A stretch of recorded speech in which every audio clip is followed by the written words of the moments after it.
श्री गणेशाय नमः। श्री सीतारामाभ्यां नमः। श्री हनुमते नमः। श्री उमापते नमः। श्री गुरुवे नमः। सब संतन की जय जय। जय जय सीताराम राधे श्याम।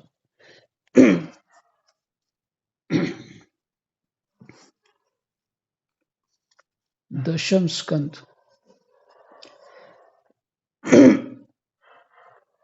89वां अध्याय। भृगु जी के द्वारा त्रिदेवों की परीक्षा तथा भगवान का मरे हुए ब्राह्मण बालकों को वापस लाना, ये प्रसंग चल रहा है। त्रिदेवों की परीक्षा।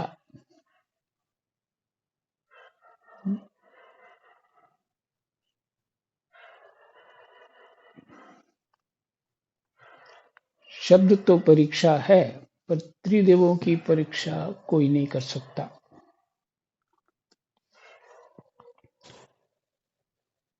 इसलिए धर्म के मर्म को जाने बिना व्याख्या भी नहीं हो सकती।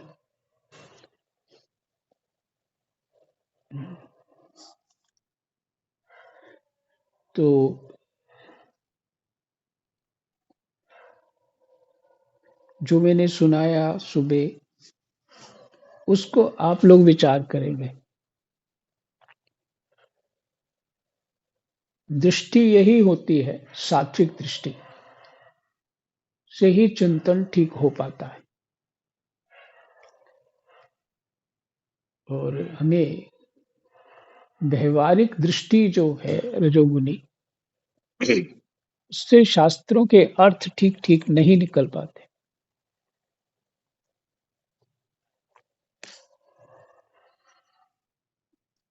तो आगे का पाठ कर लेते हैं।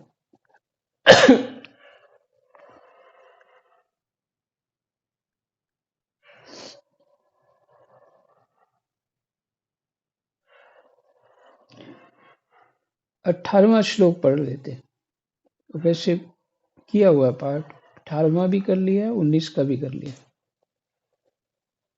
कहते हैं, उनकी प्रिय मूर्ति है सत्व और इष्ट देव हैं ब्राह्मण।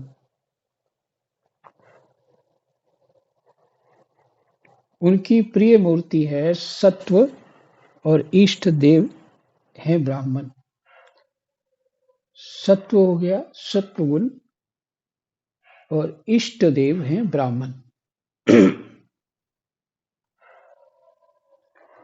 सॉरी। निष्काम, शांत और निपुण बुद्धि पुरुष उनका भजन करते हैं। भगवान की गुणमयी माया ने राक्षस, असुर और देवता, उनकी ये तीन मूर्तियां बना दी हैं। भगवान की माया ने। माया शक्ति कौन है? भगवान का ही तो शक्ति है वो।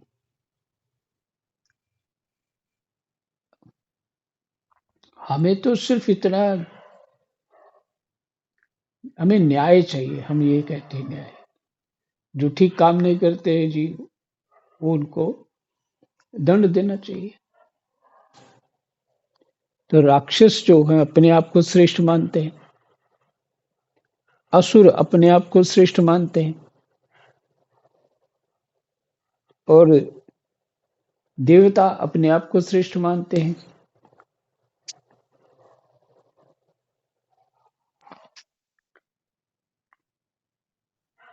और एक विचित्र बात सुनिए, जब मैं तर्पण करता हूं, तो वहां राक्षसों का भी तर्पण होता है, प्रेतों का भी होता है।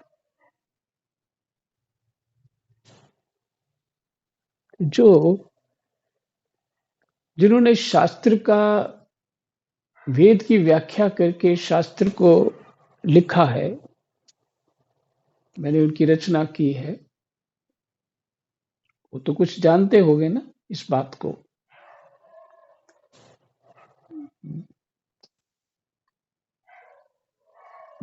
माया भगवान की शक्ति है।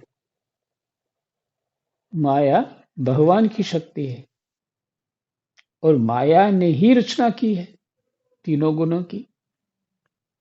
ये स्वप्न रूपी सृष्टि की माया है, नहीं माया ने ही रचना की है। और हम जो चिंतन करते हैं वो करते हैं सत्व गुण को चाहने वाले, न्याय को चाहने वाले। इससे चिंतन, ये श्रेष्ठ चिंतन है, यही होना चाहिए, बाकी सब संसार में गलत है। ये हमारा चिंतन होता है। सभी साधारण लोगों का यही चिंतन होता है।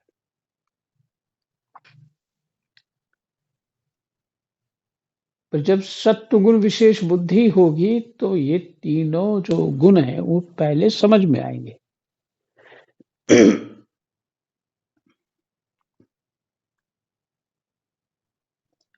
तीनों गुण है ही तो ये राक्षस भी होंगे, असुर भी होंगे और देवता भी होंगे, क्योंकि सृष्टि ही त्रिगुणात्मक है।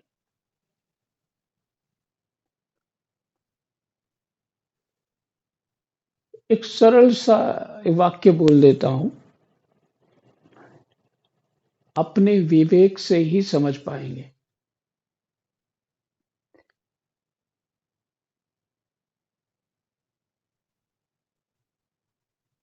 जब स्वप्न ही हमारा, हम जब स्वप्न लेते हैं तो हमारी रचना होती है। मन जाग जाता है, बुद्धि सो जाती है, तो स्वप्न आता है। उसमें जो कुछ भी होता है, गुण अवगुण सब कुछ, वो जो भी कल्पना चलती है उधर, और हमारी बुद्धि में न्याय अन्याय अच्छा बुरा सब चल रहा होता है। लेकिन जब जग जाते हैं तो उसका कोई महत्व नहीं होता। चाहे स्वप्न में किसी ने हमको मार दिया हो, चाहे हमने किसी को मार दिया हो, तो कोई दोष भी नहीं लगता। तो इन जड़ गुणों की प्रकृति जो है, ये जड़ गुण है ना, इनकी प्रकृति जो है, माने स्वभाव जो है गुणों का, इस संसार में कुछ भी हो रहा है, जब ज्ञान हो जाता है तो सबसे पीछे हट जाता है जी, ये तो कुछ भी नहीं है, इसलिए होने दो जो होता। ज्ञानी की बुद्धि ऐसी हो जाती है।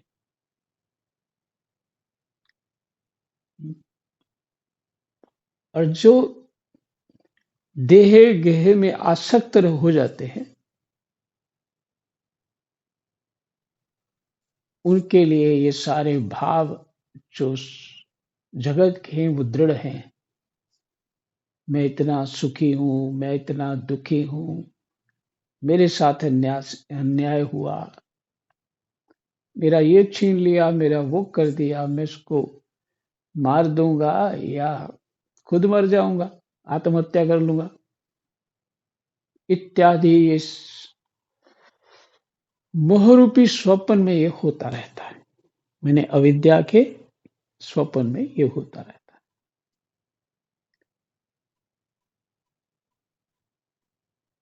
तो जो महापुरुष हैं वो इस तरफ ध्यान नहीं देते, इसलिए इस बात को स्वतः ही अपने विवेक से समझना है।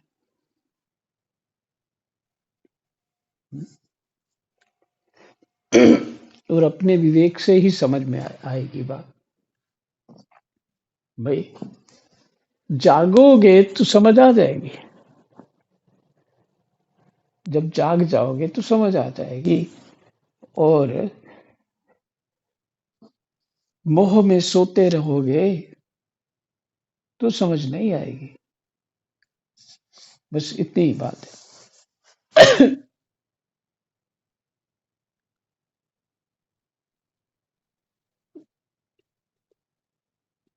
उनकी ये 3 मूर्तियां बना दी हैं। इनमें सत्वमयी देव मूर्ति ही उनकी प्राप्ति का साधन है। इससे खूब अच्छा समझ में आ गया होगा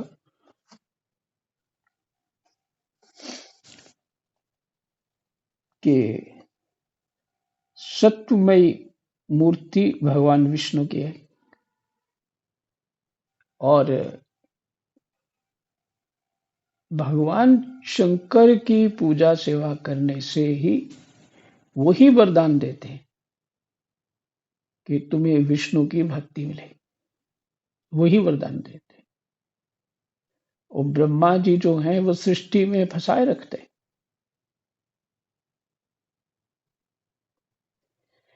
कर्म कांड में पुण्य पाप सिद्धियां इत्यादि ये ब्रह्मा जी देते रहते हैं और बस उसी में फंसाए रहते हैं।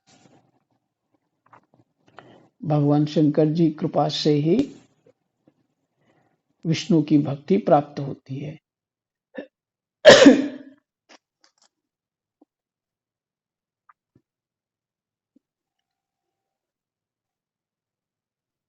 थोड़ा सा एक दो श्लोक पीछे जल्दी से पढ़ लेते हैं।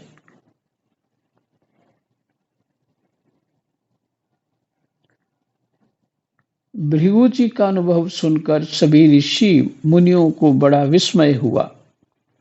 उनका संदेह दूर हो गया। तब से वे भगवान विष्णु को ही सर्वश्रेष्ठ मानने लगे, क्योंकि वे ही शांति और अभय के उद्गम स्थान हैं। भगवान विष्णु से ही साक्षात धर्म, ज्ञान, वैराग्य, 8 प्रकार के ऐश्वर्य और चित्त को शुद्ध करने वाला यश प्राप्त होता है। भगवान विष्णु से ही साक्षात धर्म, ज्ञान, वैराग्य, 8 प्रकार के ऐश्वर्य और चित्त को शुद्ध करने वाला यश प्राप्त होता है। शांत समा शांत समचित्त अकिंचन और सबको अभय देने वाले साधु मुनियों की वह ही एकमात्र परम गति है, ऐसा सारे शास्त्र कहते हैं। उनकी प्रिय मूर्ति है सत्व और इष्ट देव हैं ब्राह्मण।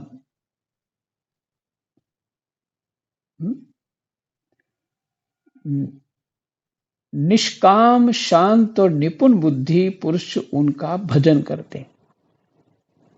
फिर से सुनिए, उनकी प्रिय मूर्ति है सत्व और इष्ट देव हैं ब्राह्मण भगवान के।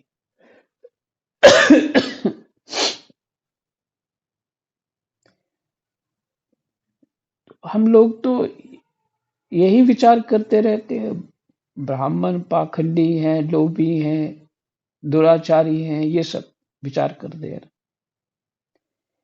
तो कहते हैं भगवान विष्णु प्रसन्न हो जाएं हमारे ऊपर। हम कैसे हैं, कभी विचार किया है? हम कैसे हैं?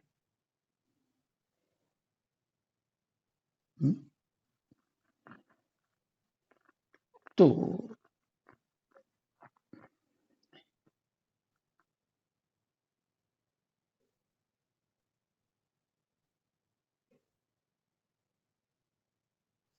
अच्छा, दूसरी बात है, ब्राह्मण तो है, रावण भी ब्राह्मण था। मारने के बाद प्रायश्चित करना पड़ा,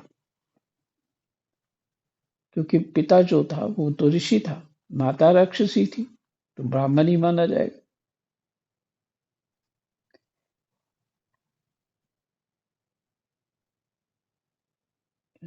तो एक प्रकार से वर्ण संकर हुआ, है ना? इसी को कहते हैं वर्ण संकर। तो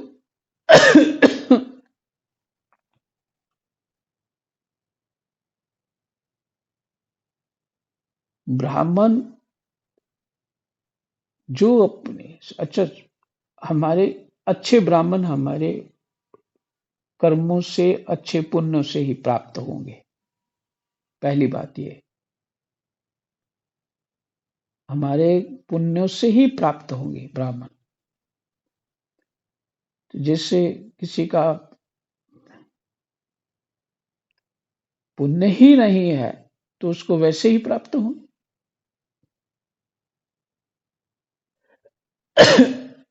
तो ब्राह्मण भी कई प्रकार के हैं, है ना? तो लेकिन हम उनकी ना तो निंदा कर सकते हैं और ना ही उनको दंड दे सकते हैं और ना ही आंखें दिखा सकते हैं। ये पहले बुजुर्ग लोग ऐसे ही करते थे और शास्त्रों में भी यही वर्णन है। और कुछ वो बोल दें तो सहन करो, तो हमारा पाप कर्म कट जाएगा।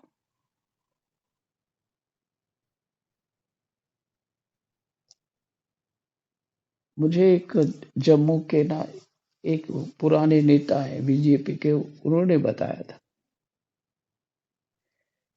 ब्राह्मण रसोई हो रही थी, ब्राह्मण रसोई कर रहे थे, विद्वान लोग सभी प्रसाद पा रहे थे। तो राजा को भाव आ गया कि वो उठ के हाथ धो के वो परोसने लगे कि मैं परोस देता हूँ, ब्राह्मण लोग प्रसन्न हो जाएंगे। तो जैसे वो जो ब्राह्मण थे, जैसे उनके पास वो थाली लेके आए, नीचे थाली को जोर से हाथ मार दिया, सारे चावल बिखेर दिए। बोला जाओ, डांट के बोला तुझे किसने बोला, जाओ उधर। जो भी अपनी भाषा में। हम्म, वो बीजेपी के नेता वो आते हैं उधर जम्मू में, उन्होंने मुझे सुनाया। तो शांत होके बैठ गए।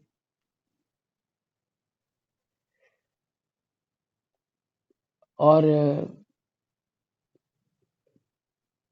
क्योंकि वहां के राजाओं को ब्राह्मणों के प्रति विशेष श्रद्धा है। इतने मंदिर जो बने हैं, इतने मंदिर दान भी किए हैं, बहुत मंदिर दान किए उन्होंने, इतने सारे मंदिर सभी उन राजाओं ने बनाए, कुछ अमीरों ने भी बनाए होंगे, पर दान किए। लेकिन ब्राह्मण उसको संभाल नहीं पा रहे आगे, मंदिर खंडर हो रहे हैं। और फिर इस सब देख के सबका मन खराब हो जाता है, देने वाले का भी मन खराब हो जाता है। पर फिर भी हम दोष नहीं देख सकते। भगवान जी ने जो कह दिया सो कह दिया, हमको मानना है बस। हमारा न्याय नहीं चलेगा, हम उतने योग्य नहीं है कि न्याय कर देंगे, उसमें कुछ और करें।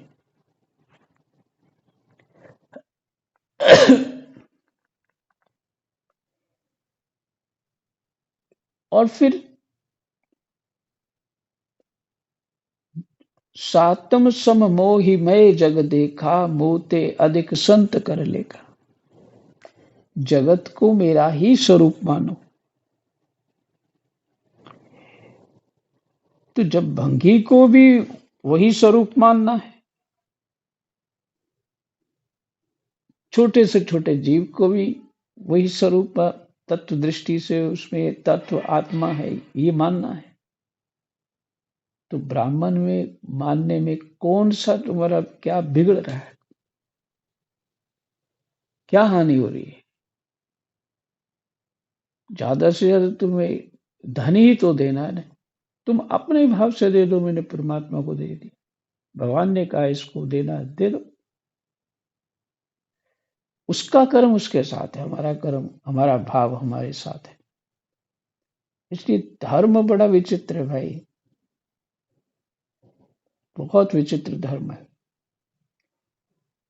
धर्म ऐसे समझ नहीं आता।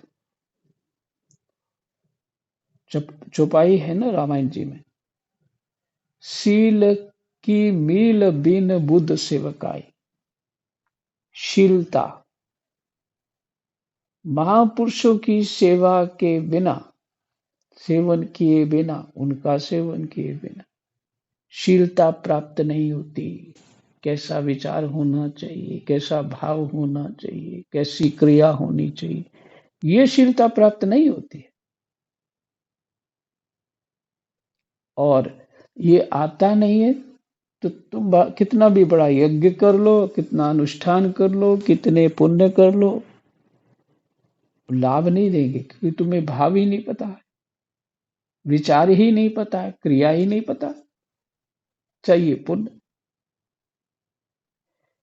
दान भी कर दिया, साथ में गालियां भी निकाल दी उसको। ये होते ही ऐसे हैं।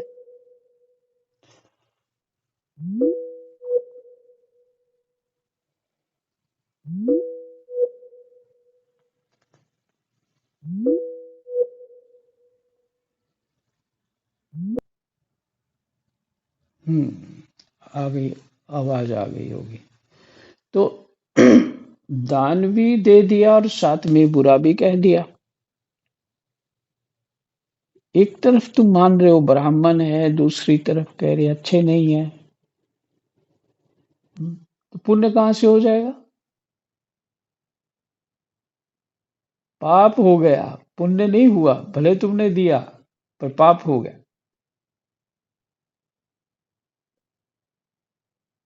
मैं इतने पैसे दे दिए, ये कर दिया, वो कर दिया।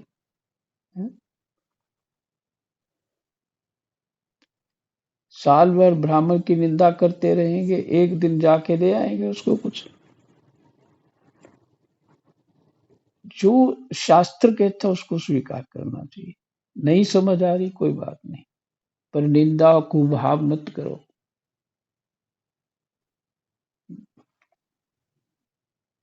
दुष्टों को भी तो सहते ही हो ना, राक्षसों को भी सहते सहते हो, असुरों को भी सहते हो, वो भी पृथ्वी में ही मनुष्य रूप में ही रहते हैं।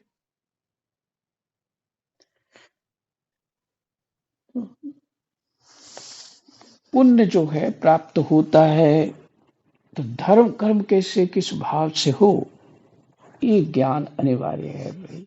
बिना शास्त्र के, बिना सत्संग के कुछ लाभ नहीं होता। जीव चाहे कितना भजन कर लिया, पहले पहले मैंने आपको सुनाया, बाबा कहते थे अज्ञानी जीव जो है, जो कुछ कोई पुण्य इत्यादि कर्म करता है, फल नहीं होता।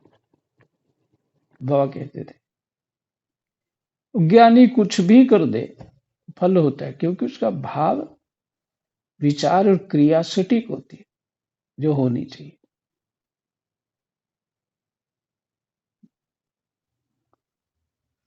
से आए बाएं बकने से, बाबा ये कैसे कहते थे।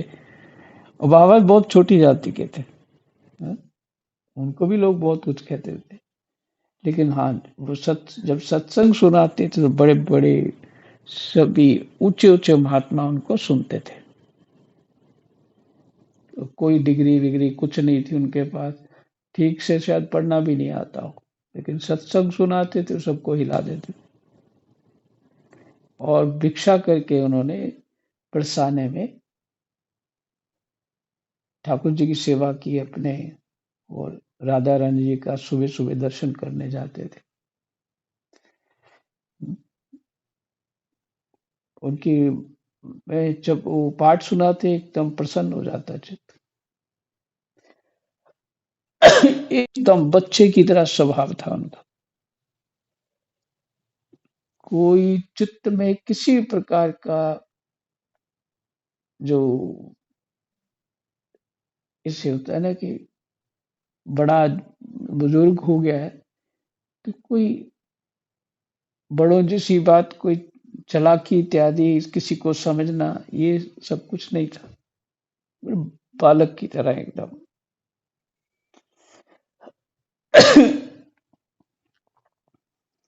तो ये है स्थिति, यही पहुंचना है, बालक ही बनना है। ये है चित्त शुद्धि,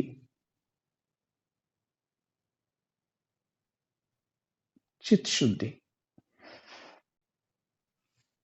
तो ये पाठ सुना आपने,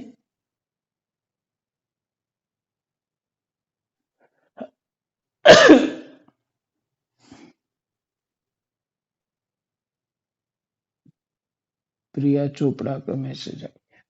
ठीक है। पाठ सुना आपने? ये सुबह सुन लिया था। वे स्वयं ही समस्त पुरुषार्थ स्वरूप हैं। हम्म? इनमें सत्वमयी देव मूर्ति ही उनकी प्राप्ति का साधन है। वे स्वयं ही समस्त पुरुषार्थ स्वरूप हैं। श्री सुखदेव जी कहते हैं, परीक्षित, कृष्णाय वासुदेवाय हरे परमात्मने प्रणतः क्लेशनाशाय गोविंदाय नमो नमः।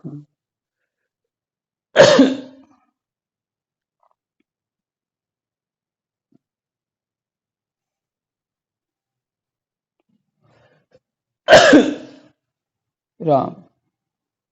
श्री सुखदेव जी कहते हैं, परीक्षित, सरस्वती तट के ऋषियों ने अपने लिए नहीं, मनुष्यों का संशय मिटाने के लिए ही ऐसी युक्ति रची थी। मनुष्यों का संशय मिटाने के लिए ही ऐसी युक्ति रची थी।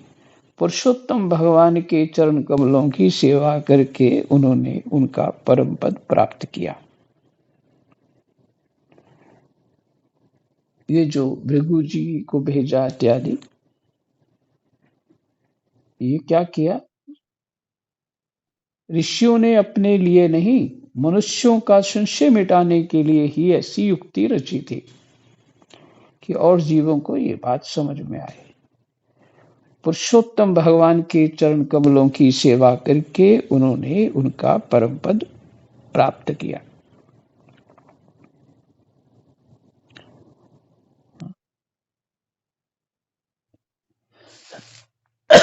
राम। सूत जी कहते हैं, शौनक आदि ऋषियों, भगवान पुरुषोत्तम की यह कमनीय कीर्ति कथा जन्म मृत्यु रूप संसार के भय को मिटाने वाली है। शौनक आदि ऋषियों, भगवान पुरुषोत्तम की यह कमनीय कीर्ति कथा जन्म मृत्यु रूप संसार के भय को मिटाने वाली है। फिर से सुनिए। सूत जी कहते हैं, सूत जी सुना रहे हैं ना, शौनक आदि ऋषियों, भगवान पुरुषोत्तम की यह कमनीय कीर्ति कथा जन्म मृत्यु रूप संसार के भय को मिटाने वाली है।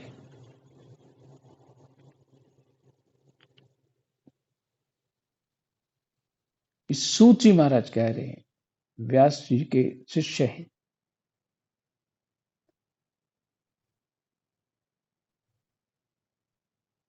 ये व्यास नंदन भगवान श्री सुखदेव जी के मुखारविंद से निकली हुई सुरभिमयी मधुमयी सुधा धारा है। सुधा धारा, सुधा मैंने अमृत। भगवान की कीर्ति क्या है? सुरभिमयी, सुगंधमयी, मधुमयी माने बहुत मीठी, सुधा धारा है, अमृतमयी धारा है। बहुत बहुत सुंदर शब्द प्रयोग किए। इस संसार के लंबे पथ का जो बटोही अपने कानों के दोनों से इसका निरंतर पान करता रहता है,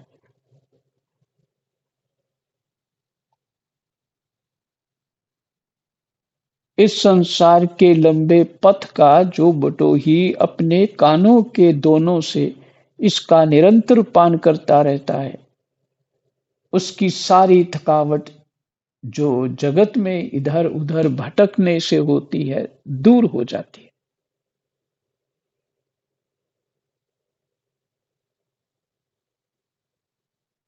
फिर से सुन लीजिए। इस संसार के लंबे पथ का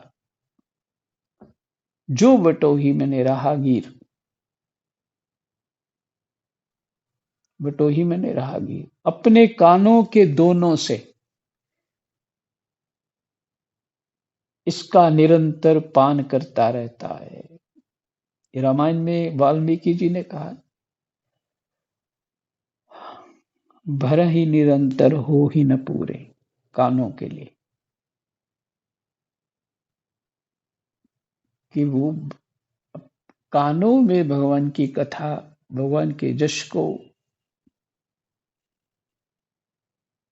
सुरभिमयी मधुमयी सुधा धारा सुनते रहते हैं।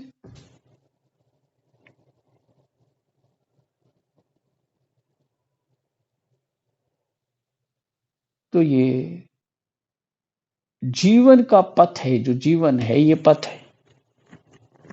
इस पथ का बटोही जो है माने राहगीर है, माने जीवन हमारा अपने कानों के दोनों से इसका निरंतर पान करता रहता है व्यक्ति। उसकी सारी थकावट जो होती है जीवन की,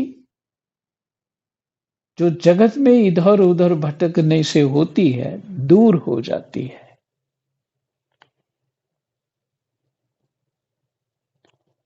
इसको सुनने पढ़ने से दूर हो जाती है।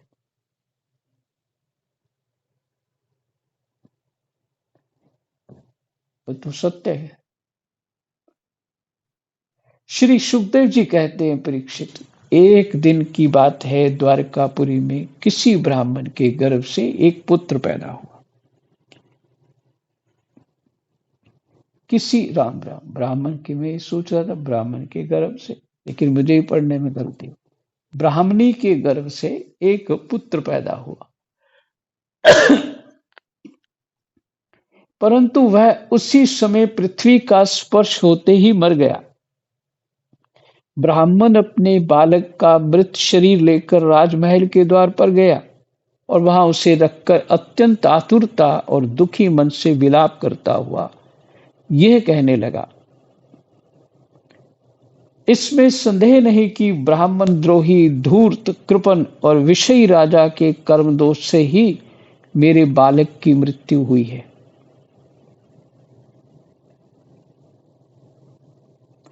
इसमें संदेह नहीं कि ब्राह्मण द्रोही, धूर्त, कृपण और विषयी राजा के कर्म दोष से ही मेरे बालक की मृत्यु हुई है। ब्राह्मण कहता है ये मेरा पाप कर्म नहीं है, ये राजा का पाप कर्म है, और ये राजा ब्राह्मण द्रोही है, धूर्त है, कृपण है। माने कृपण में अर्थ दूसरा भी होता है, साधारणतः हम कृपण कंजूस को ही कहते हैं, अजितेंद्रिय भी शब्द कहीं निकल जाता है।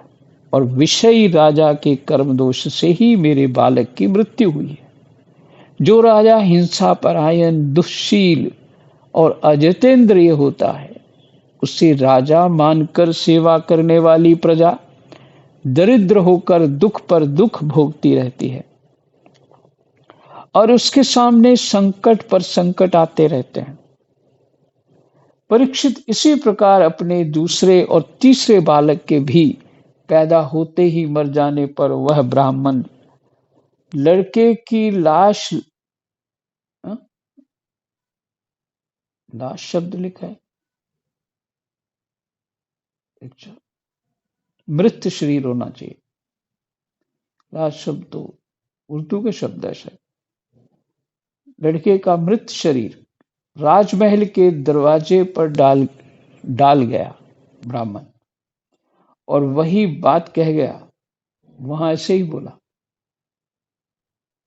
नवे बालक के मरने पर जब वह वहां आया, तब उस समय भगवान श्री कृष्ण के पास अर्जुन भी बैठे हुए थे। उन्होंने ब्राह्मण की बात सुनकर उससे कहा, ब्राह्मण, आपके निवास स्थान द्वारका में कोई धनुषधारी क्षत्रिय नहीं है क्या?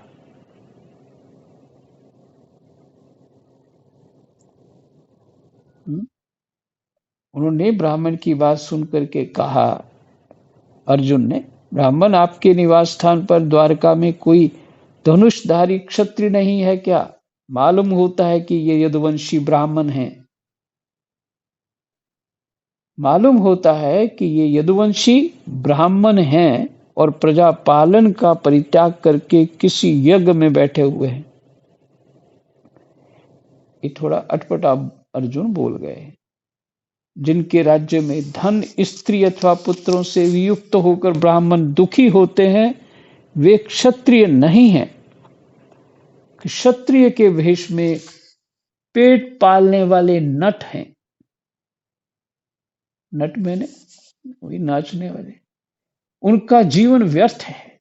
भगवान, मैं समझता हूं कि आप स्त्री पुरुष अपने पुत्रों की मृत्यु से दीन हो रहे हैं। मैं समझता हूं, अर्जुन बोल रहे हैं, कि आप स्त्री पुरुष दोनों पति पत्नी अपने पुत्रों की मृत्यु से दीन हो रहे हैं। मैं आपकी संतान की रक्षा करूंगा। यदि मैं अपनी प्रतिज्ञा पूरी ना कर सका तो आग में कूदकर जल मरूंगा और इस प्रकार मेरे पाप का प्रायश्चित हो जाएगा। यही विश्राम करते हैं। जय जय सीताराम। राधे श्याम। कृष्णाय वासुदेवाय हरये परमात्मने प्रणतः क्लेशनाशाय गोविन्दाय नमो नमः। जय जय।